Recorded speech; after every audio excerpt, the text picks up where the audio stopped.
guys, got a cool one to show you. This is Hind D1, build 5 of 5. So if you've ever followed the Hind D line that I did, I made 4 different dials, Hind D1, D2, D3, and D4. And I made 5 of each dial, and each person who gets one, I number them in the bottom of the case. So this is number 5 of 5. This is the final brass build, an actual brass dial, so it will kind of turn a little bit on you over time. Did a black date wheel in this one. So brass dial, black referencing around there, black date wheel. And then I did a gold hand set on it with a custom painted gold second hand. We did gold second hand with a black pip. It's not loomed on that pip. Did it in a brush case. This is a vintage 80s brass bezel. It was plated in steel, looked like stainless steel. So you have to strip it with hydrochloric acid, muriatic acid, then it turns pink because it removes all the zinc, I think. So then you have to heat treat them, sand them. So it's a long process just for me to even get it where it looks remotely like brass. But very cool. Brush case. Did an antique bronze cerakoted crown on that with the star on the crown. Then large window exhibition caseback, stainless steel movement holder in there, and a gilded rotor. And then I do the same Hind D chopper on the caseback and their last name with a reference to the build, 505. And then he wanted a red leather on it, so I did stars on the both ends to go with the dial on that. Brushed buckle on here. And that's the build. So just to show you how these work, I don't do too many date wheel ones, and you'll see why here shortly. Not that I would have changed how I did the Hind D builds, but I did design these dials a long time ago, and I only put them out here and there, and it was before I've kind of figured out how I wanted to do dials. This was one of my first original, this was a professionally made dial. Before I was kind of doing like more handmade kind of dials where I'm kind of painting them and working on them. But this is an automatic mechanical. You can wind it, you can wear it, you can put it in a watch winder.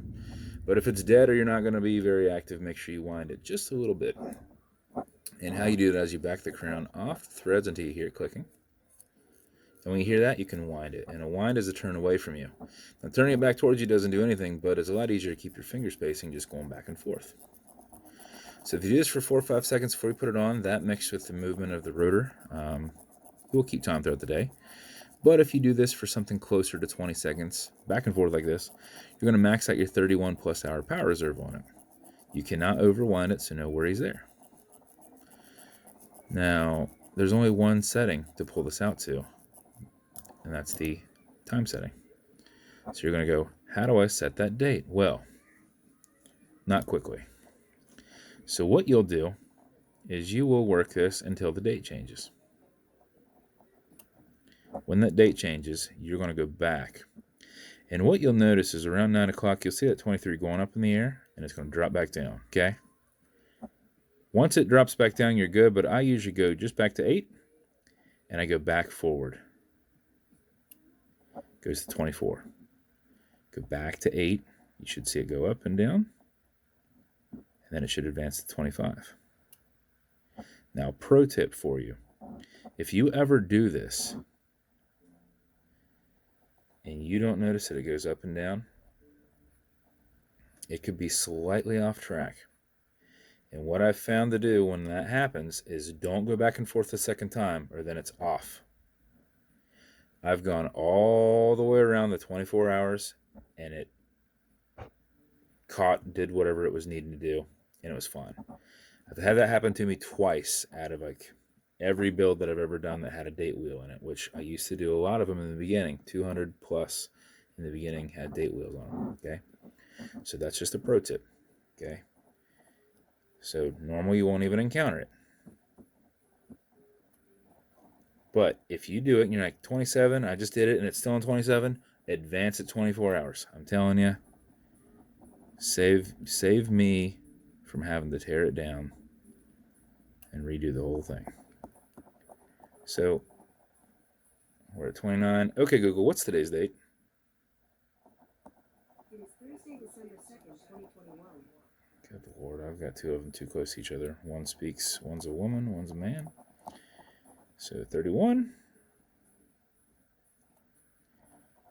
There's one. Okay, Google, what time is it? It's 12:45 p.m. And that one that's in the other room the one that's right beside me, literally right beside me, seldom hears me, but the one in the bedroom down the hall always hears me and screams at me from the other room. So once you're good setting your time, I didn't get to this, but you have a wobble crown. That's going to deflect lateral pressure from going into the stem into the movement. So when you're winding it, or not winding it, but setting time, you're going to feel a little bit of play here. It's a little ball joint in there. It's deflecting lateral pressure. So if you don't like the way that feels, you're not hurting anything. It's just because you're pushing prime on it, so you're the one moving it around. You can just pull it back, put some tension on there. But once you're good, push it back over to where the threads are to get it out of the time setting, and then screw it down. Then you're done. That's it. Also, these bezels will turn left. They will turn right. They are held on with a tension ring. There is no clicking. So, but I add a little bit of dental floss before I snap them on, just to put a little bit additional pressure on there to make sure that they are not, holding a little bit more tension on there. And that's your build, man. This is 5 of 5. There will be no more brass dials of these. I technically made 6 of each one because I kept one for myself. So you've got the final brass build with a vintage brass bezel on it. So super cool. Builds like this, I have so much into them. These are legit 750 builds to 800. I have $100 in the dial. This brass bezel, I paid around $35 each for them, and then it took me like a week and a half to do all of them. So a lot of time and effort into bringing them back to being brass. Laser etching, the casebacks, also difficult to do. Messed up on a shitload of these in the beginning. Too much lasering, not enough lasering. Some of it was good, some of it wasn't good. We added the additional lasering at the base of the lugs.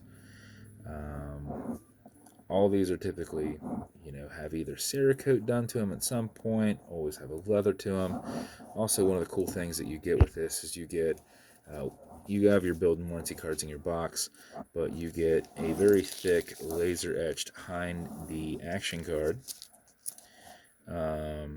which references what you have, what build number it is, and your name on it. So you'll have that in your box too with your warranty card and your build card. And then with each of these, they come with matching beads. They also come with a custom Hind D dial matching box. And then with every build, you're going to get watch clearance is good on all glass and metal parts. Everything there in the center. Non-toxic, non-streaking, non-residue. Some leather conditioner to keep this leather strap perfectly soft. Apply just what you need. Let it soak in. Remove any excess. A little bit will go a long way.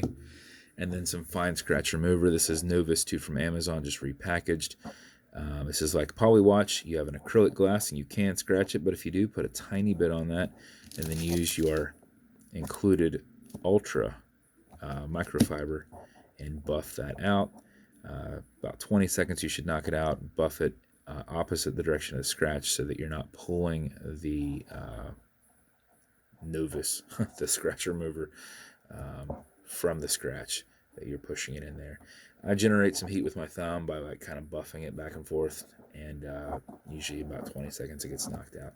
But you have enough in there to last you the life of your watch, and probably another watch that has an acrylic glass. So there is plenty in here. So thank you so much for the build. Thank you for the support, Keith. I was thinking you ordered it, you won this. So So not necessarily thank you for the build, but thank you for the support that got you this build, and getting one of these. These are one of my favorite things to build. And you got the final brass one. So if you want a Hind D build, I have some blues, I have some silvers, and I have some oranges left. But each unique to each person and each custom numbered. So thank you for the support. Once again, if you want me to build you something custom and unique, reach out and I'll see what I can do. And if you want to continue to see videos like this, like and subscribe as I put them up all the time. Thanks for watching, guys.